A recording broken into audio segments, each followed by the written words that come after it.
Oke, untuk pertanyaan pertama mungkin akan saya mulai dari Kak Fauzia terlebih dahulu ya. Untuk Kak Fauzia ini, saat kita sedang memprioritaskan diri sendiri atau misalnya sedang butuh waktu untuk menyendiri, tapi orang yang kita anggap teman menyukai itu, orang itu layak nggak sih dijadikan teman, Kak? Kalau menurut aku sebenarnya ada 2, teman dan sahabat. Kalau teman, jujur aku sama sekali nggak pilih-pilih teman. Jadi kalau ada teman yang tidak suka saat kita butuh waktu sendiri, ya udah biarin aja. Kita sekedar tahu sifatnya dan kayak ya udah aja gitu. Beda dengan sahabat, kita harus pilih-pilih. Karena secara sadar atau enggak, sahabat itu akan memberikan impact langsung ke personal kita. Dan kalau case-nya seperti tadi, menurut aku orang seperti itu kurang pas sih buat dijadiin sahabat. Oke, thank you Kak Fauzia. Oke, sip. Kalau begitu kita akan lanjutkan lagi ke pertanyaan selanjutnya ke Kak Arida ya. Untuk Kak Arida, untuk bersikap bodo amat terhadap omongan orang lain itu boleh nggak sih Kak? Dan manfaatnya itu apa ya? Nah ini tentunya kita perlu punya penilaian dulu ya, maksudnya apakah yang diomongin ini ada nilai positifnya enggak untuk kita. Jadi jangan semua yang dibilangin tuh dibilang bodo amat kan. Tapi begitu kita sudah yakin memutuskan bahwa ini pesan yang ini nih nggak terlalu bermanfaat atau nggak berguna sama saya, ya udah kita udah lepaskan. Tapi itu tadi, dan kita cek juga ya feeling-nya kita ya. Feeling-nya kita nih kalau ada rasa keselnya itu juga mesti kita cek juga ya, kenapa sih saya mesti kesel? Kalau udah let go, lepasin aja udah gitu. Oke deh, thank you. Kita akan lanjutkan lagi. Ya, aku sambil menunggu nih ya pertanyaan dari teman-teman ya. Oke, kita akan lanjutkan ke Kak Gina. Oke, apa yang harus kita terapkan pada pikiran kita agar kita tuh tidak merasa tidak enakan pada orang lain saat kita memprioritaskan diri sendiri? Jadi menurutku yang paling utama untuk kita tanamkan dalam diri kita sendiri dulu sebelum kita mengiyakan atau menggakkan permintaan orang lain adalah kenali dulu kita seperti apa. Kita kenalin kita kalau misalnya posisinya lagi di bawah pressure, di bawah tekanan, kita akan bereaksi seperti apa.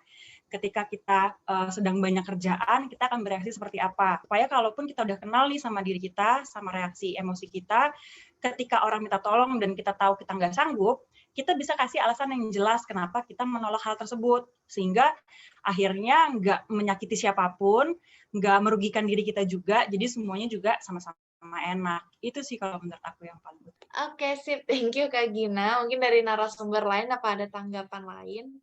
Mungkin saya mau menambahkan, tadi saya senang banget tadi Mbak Gina ngomong tentang kita perlu mengenal diri dan kita perlu tahu tujuan kita tuh dalam hidup itu apa gitu. Jadi saat kita menolak sesuatu gitu ya, kalau kita nggak punya tujuan hidup kan nggak jelas alasannya kenapa ya.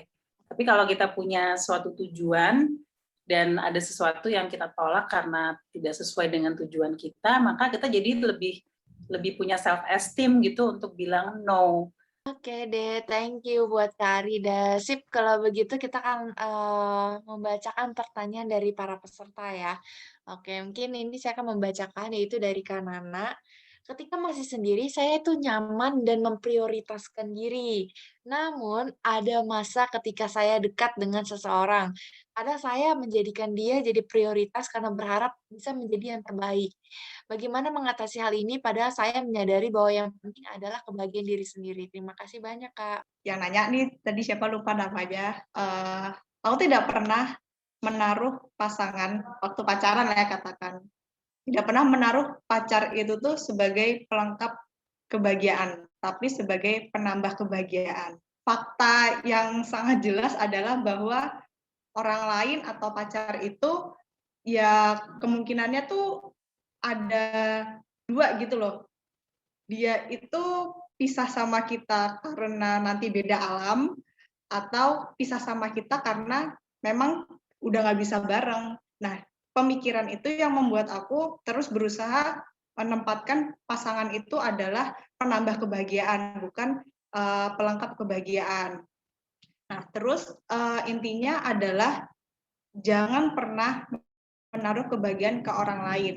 Oke deh, thank you Kak Fauzia. Mungkin dari narasumber lain apa ada yang ingin menambahkan? Dan ya kita perlu ingat aja sih bahwa di sini kan nggak ada yang abadi ya. Kita in the end kita akan berdiri di kaki kita sendiri juga gitu. Jadi gimana pun caranya, walaupun kita memang harus bersosial sama orang, membutuhkan orang lain juga, tapi ketika orang lain nggak ada pun kita juga tetap bisa melakukan sesuatu untuk diri kita sendiri gitu. Jadi benar, jangan menaruh harapan, jangan menaruh kebahagiaan, atau jangan menaruh tanggung jawab kita sebagai manusia ke orang lain gitu.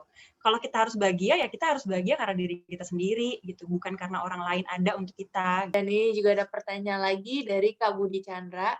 Kak mau tanya, apakah mindfulness ini teknik atau bagian dari manajemen stres? Apakah bisa digunakan untuk membina diri sendiri agar lebih baik mengelola emosi dan lain-lain? Wah, mungkin ini lebih cocok dibahas terlebih dahulu oleh Kak Arida ya. Ya, sebetulnya kalau dari kata mindfulness-nya itu sebetulnya hidup berkesadaran ya. Jadi itu sebuah cara hidup, suatu kemampuan untuk kita bisa selalu berada di present moment, dan kita fokus pada apa yang sedang kita kerjakan di saat ini, gitu ya.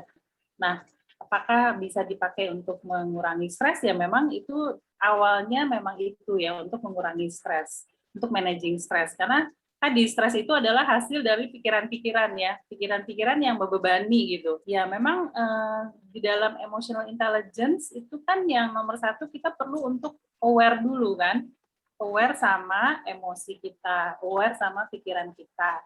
Ya, jadi aware itu adalah kita dengan melatih mindfulness tadi. Jadi begitu kita berjeda, kita menghindari reaksi-reaksi gitu yang biasanya otomatis kita langsung kita semprot orangnya atau langsung kita pukul atau apa. Nah, itu kita bisa ngerem ya. Latihan mindfulness itu berjeda tadi adalah juga menciptakan ruang supaya kita bisa memilih respon.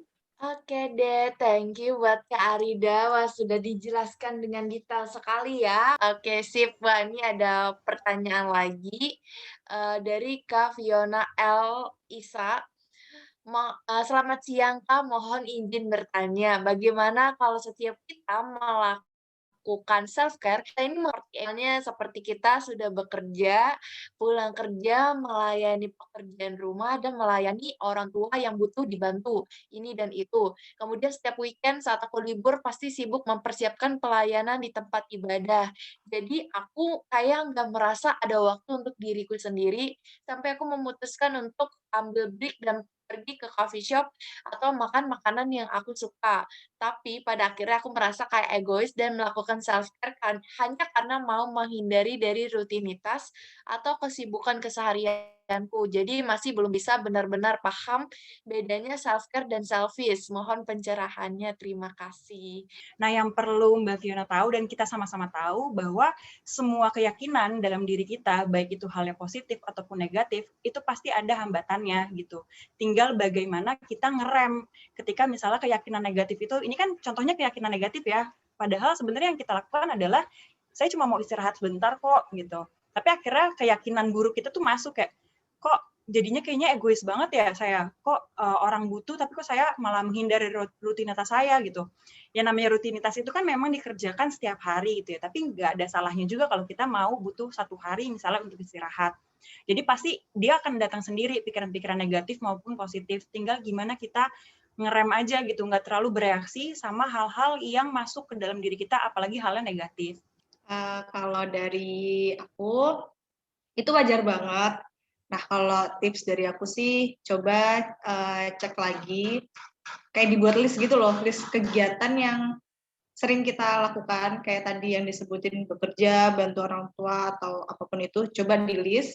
Nah, terus dicek tuh, ada nggak sih yang bisa kita kurangi? Kalau misal emang nggak ada, coba dibuat skala prioritas. Terus dikelompokin, kayak apa sih yang penting dan harus dilakukan sekarang, penting bisa dilakukan nanti, terus tidak penting kayak gitu tuh. Coba itu dikelompokkan. Nah, terus habis itu kalau misal emang dari Virona itu udah melakukan semua kewajiban-kewajibannya dan hasilnya juga tidak menurunkan kualitas, kerjaannya masih bagus, masih baik, ya udah berarti perasaan selfish tadi itu cuma perasaannya Virona aja, apalagi kalau misal dari bosnya Virona nggak komentar, kok kamu kerjanya sekarang kayak gini sih? Atau dari orang tuanya Virona nggak komentar, kok kamu sekarang nggak peduli sama ibu sih? Nah, kalau misal komentar-komentar itu aja nggak ada, ya berarti emang perasaan selfish tadi cuma perasaannya Virona aja, dan ya udah dibiarin aja gitu. Oke deh, thank you buat Kak Fauzia. Mungkin kalau dari Kak Arida?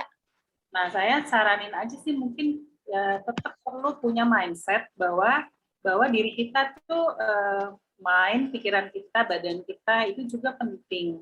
Jadi boleh aja kita misalnya, kalau saya kadang-kadang suka pakai trik tuh, saya jadikan aja diri saya kasih nama gitu ya. Ini waktu ini untuk Arida gitu. Waktu yang ini buat anak saya, waktu yang ini buat orang tua saya. Jadi saya treat diri saya tuh seperti orang ketiga gitu ya. Jadi supaya adil. Jadi ini buat si Arida, buat anak saya, buat suami saya, buat ini semuanya dapat waktu, dapat perhatian gitu. Jadi kita harus adil sama diri kita juga kan. Oke deh, thank you buat Kak Arida. Wah, ini nggak berasa ya sesi panel discussion nih, kita udah mau selesai. Tapi sebelum kita mengakhiri sesi panel discussion kita, aku mau dengar nih serta teman-teman juga closing statement ya dari masing-masing narasumber. Mungkin bisa diawali oleh Kak Fauziah terlebih dahulu. Closing statement, pesan aja buat kita semua bahwa kita tuh lahir sendiri. Kita hidup ya dengan kaki kita sendiri, jangan pernah bergantung ke orang lain.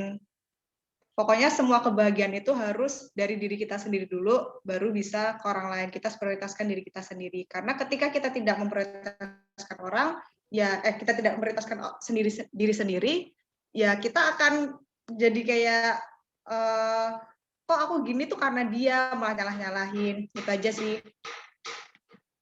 Oke deh, kalau dari Kak Arida, closing statement-nya hari ini. Iya, ya aku mau mengajak tadi teman-teman mulai punya mindset tadi ya bahwa self care itu penting dan itu bukan selfish gitu ya. Dan untuk self care itu tidak membutuhkan biaya banyak kok, nggak harus berjam-jam gitu, mau berjam-jam di salon enggak gitu ya. Tapi bahkan tadi dengan berjeda sebentar aja ya, berjeda kemudian kita cek diri kita, kalau ada emosi pun kita terima, kita menerima diri kita, itu pun juga udah self care gitu. Oke, thank you Kak Arida. Kalau dari Kak Gina? Oke, kalau dari aku tadi udah teman-teman udah pada belajar semua ya tentang teknik-tekniknya kita melakukan self care itu kayak gimana, cara-caranya kayak gimana. Mungkin kalau dari aku sebelum kalian melakukan self care itu juga kalian bisa sih ibaratnya kayak menyehatkan pikiran kalian dulu, berdamai dulu dengan diri kalian sendiri. Caranya bisa dengan kalian ngobrol aja sama diri kalian sendiri, misalnya pas mau tidur, sebelum berdoa juga, kalian bisa menerapkan 5 hal. Kalau menurut aku yang selama ini juga aku lakukan dalam untuk diri aku sendiri gitu ya. Yang pertama, aku berusaha untuk terima apa yang Tuhan udah kasih ke aku sampai sejauh ini. Terus yang kedua, aku coba untuk pasrahkan sama Tuhan apa yang akan Tuhan kasih ke aku seterusnya. Lalu yang ketiga, aku coba untuk relakan diri aku atau aku merelakan apapun yang sudah hilang ataupun yang sudah Tuhan ambil dari aku. Terus yang keempat, aku coba untuk memaafkan apapun atau siapapun yang pernah menyakiti aku. Dan yang terakhir, aku juga selalu mencoba untuk selalu bersyukur atas apa yang udah Tuhan kasih ke aku gitu. Jadi menurutku 5 hal itu perlu kalian utarakan terus sama diri kalian sendiri. Itu salah satu bentuk kalian peduli juga sih sama diri kalian sendiri supaya bisa berdamai sama apapun yang udah terjadi sampai sekarang. Wah, thank you banget ya buat ketiga narasumber kita hari ini, keren-keren banget. Tadi kita sudah dijelaskan tentang self-care, mulai dari mindfulness dan manfaat-manfaatnya. Yang akhir kata kami ingin mengucapkan terima kasih banyak untuk para panelis yang sudah menyempatkan waktunya pada hari ini, kepada Kak Fauzia, kepada Kak Arinda, dan juga kepada Kak Gina. Dan terima kasih juga kepada media partner keren hari ini, yaitu eventku.com, Bandung Kreatif Media, dan Media Literasi Indonesia. dan sponsor kami yaitu Oase Psikologi yang telah mensupport acara kami pada hari ini. Dan juga terima kasih banyak kepada Bapak dan Ibu peserta lainnya yang sudah ikut Techminar hari ini. Mohon maaf apabila dari kami ada salah-salah kata. Berharap semoga Techminar hari ini bisa bermanfaat untuk kita semua. Dan terima kasih, sampai jumpa di Techminar keren lainnya. Dan tentunya juga nih, jangan lupa follow ya sosial media kita biar teman-teman di Keren bisa ngikutin terus update-an baru dari kita. Sip, kalau begitu dari saya Cynthia Lorene, sampai jumpa.